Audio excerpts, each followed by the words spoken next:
Hey guys, Marco Garopolis here. I'm currently a senior at the Miami Valley School taking the spring semester TED class. For the most part, we just watch TED Talks and kind of reflect on them and think about it and whatnot. And we were given the assignment to make a video reflection for one of the TED Talks we watched. And seeing as I'm trying to graduate, I figured it'd be a good idea to actually do this assignment. And my reflection is on Devdutt Pattanaik's East versus West mythology TED Talk, where he goes into each culture and kind of compares and contrasts the two. He makes the point that the East is incredibly all over the place.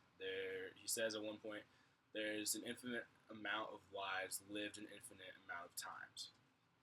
There's no one way. There's an eternal amount of ways. And he notes that when you go to like a Hindu temple and you go before the gods, you're not really looking to be told whether or not you were right or wrong. You just want to be seen and you want to be understood. And he contrasts this to the West, where the West is really linear. You have one life, and then there's like, in some cases, there's an afterlife that's eternal after that. So you really only you have one chance and you're done. And you go to a Catholic church and you go to confession and you go up to the man in the booth and you tell him everything you've done wrong, and then he tells you this is how you're gonna make up for these wrongs.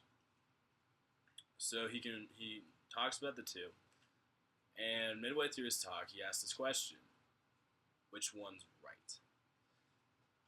He never really answers this question. He kind of just throws it out there, and then he goes into the actual cultures, not just the mythology, but the cultures themselves, and says how you take Western practices, put them in the East, they don't really work so well. And if you take Eastern practices, put them in the West, they don't really mix so well either. But I can't help but think that one of them, or neither of them, are right. That there is a right way to do this. There's a right mythology, there's a right culture, there's a right way to do things. And the point I would bring up is there ever a time where 2 plus 2 doesn't equal 4? And the answer to that is no. You can manipulate however you want, but 2 plus 2 is always going to equal 4. That's just nature. That's just how it is. If I take 2 oranges and 2 more oranges, you're going to have 4. The other point that I'd want to bring up is that even though these are entirely different mythologies, entirely different cultures, the people that make up these cultures and mythologies are just that. They're people. And people genetically, they're very similar. They brains, they all think in a very similar way. So while a teenager in the West, they may not go to a temple and approach a god and just want to be seen. But I think if you picked out their favorite celebrity, they wouldn't care so much about being judged by the celebrity. They just want to be seen by the celebrity because that's who they idolize. That's who they look up to. And same thing in the East. I think if you took an Eastern teenager and they did something their parents really disappointed them, I think they'd feel like they'd done something wrong. And I think that's probably the biggest thing that Mr. Pattanaik doesn't really address, is that these are still people either way.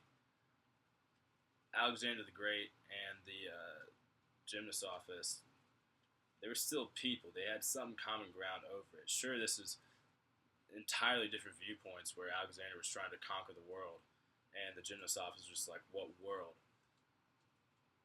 But it's one of those instances where the theoretical aspect of it is probably a little more complex than the actual reality. It's a lot more complex than the actual reality. And the reality of it is people, we're all similar. We all have the same fears. We all have the same desires for the most part. Whether our mythologies line up with that or don't, when you get down to our actual actions, they're all pretty similar. We all want to survive and we all want to thrive. We all want our idols to understand us. Whether or not our idols are necessarily just, I suppose that's another story. But at the end of the day, we want the same things. And addressing whether or not there's a right or wrong way, I think any person in the East would still tell you killing someone's wrong or that stealing from someone's wrong. And I think it again goes back to these complex mythologies and whatnot. Those are mythologies. They're these theoretical aspects. Again, the reality is so much simpler than that. So, whether or not you believe that the Eastern way or the Western way is correct, and whether or not you think people are going to think similar, I think that's one thing that we can all kind of agree on, is that the reality of this East versus West conflict is a little bit simpler than the theoretical aspect. I don't think any of us are going to conquer the world anytime soon, or we're going to be in a situation where we're going to a gymnast's office to talk to him about conquering the world. But I think it really does come down to that. In this case, Mr. Pattanaik's theoretical aspect is a little impractical when you actually place it into reality.